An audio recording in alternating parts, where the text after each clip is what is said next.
Jace Tunnell here from the Mission Rangers Research Reserve at the University of Texas Marine Science Institute. Somebody asked me to do an episode of Beachcombing about bones that I find on the beach. So that's what this episode's about. So all of these bones that you see here are actually collected over the last 2 weeks. And I'll just go through and talk to you because a lot of these are pretty common ones that you find. There's some other ones that are pretty common that have some weird shapes to them, especially when you're talking about the turtle and the bottom part of the turtle, some real crazy looking bones. But I didn't find any of those in the last 2 weeks, so this is what we got to work with. I guess we'll start out with the turtle. I found the turtle skull. This is likely from a big loggerhead.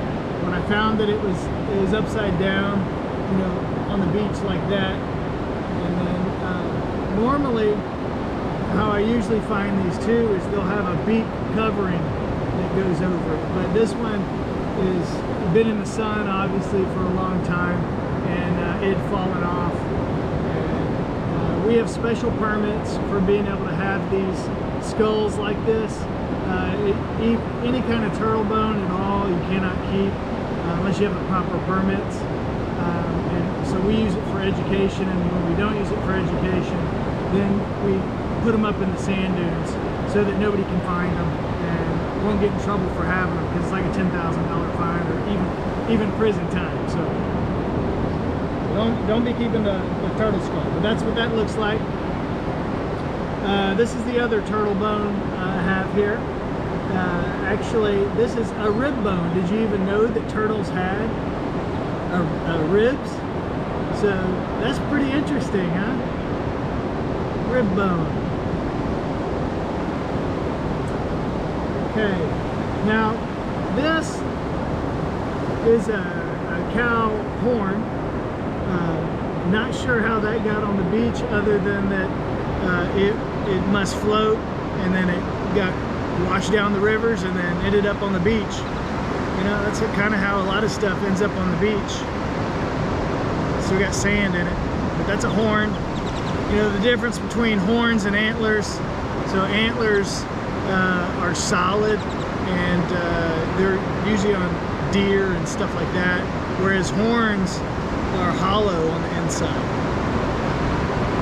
and usually on cows, things like that. Now, speaking of hollow, this is a bird bone, and you know how I know it's a bird bone? Other than that, when I found that it was attached to the bird, it was died and dead and everything. But it's hollow, so it's super lightweight. It's hollow, and what it was attached to, it almost looks like a skull, but it's actually the breastplate of a great blue heron. And so that's why you see it so long. And so if you ever find something like that, you know it's a bird. And why are they hollow? Well, these things fly, right? You got to be lightweight to be able to get up in the air. Now, something you probably find pretty often is this is a skull of a black drum. And this is real common to find, especially this time of year. For whatever reason, there's a lot of these black drum that are dead on the beach with the back end bitten off, like a shark got them or something like that. So that's what it looks like. Real intricate. Let's see if you can see that. Real cool looking skull.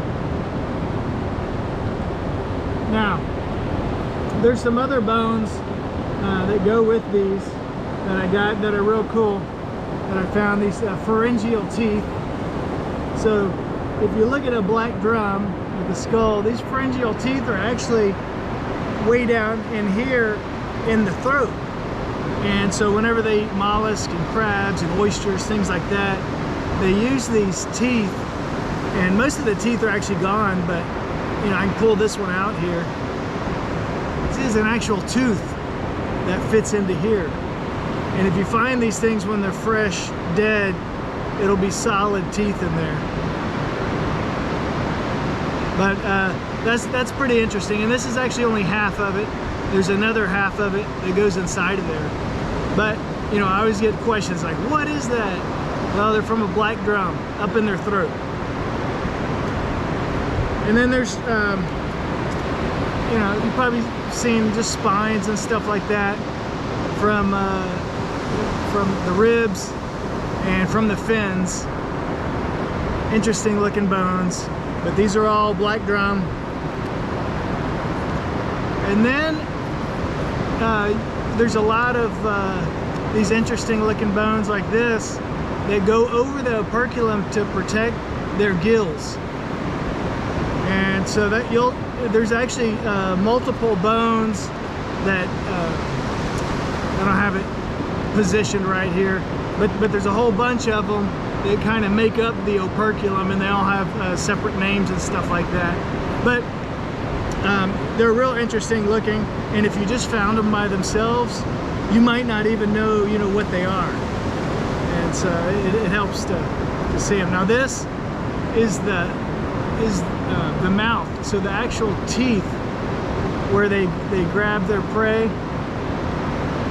If you can see that, but they actually do have some teeth, and these, almost all these are broken off. But that's what the mouth looks like. And then I just got a couple more here. Y'all probably know this is the ram's horn. And it's not really bone, but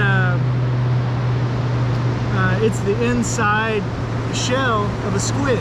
So this is up in the head of a squid. So I thought that was interesting. Now here, okay. You know that's a scale. That's a scale of a black drum.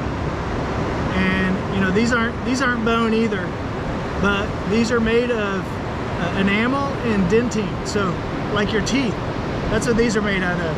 And they're attached individually to the skin of the fish, so you can pull them out individually. But I thought that was interesting.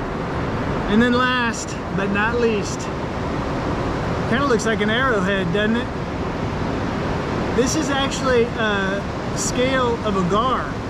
So a gar is fresh water. So this definitely came down the rivers, was washed up on here. But if you saw it, you might think, oh, that's a shark tooth, or that's some sort of arrowhead or something like that. But it's actually a scale from a gar. Okay, hopefully that was enough for you today on the different types of bones. As I do these other beach combings and I find bones, I'll be sure to point them out what they are, but this is a full episode dedicated to bones, because you never know what you're going to find on the beach. And so with that, thanks. Put anything you want in the comments and I'll try to answer it for you. Talk to you later. Bye.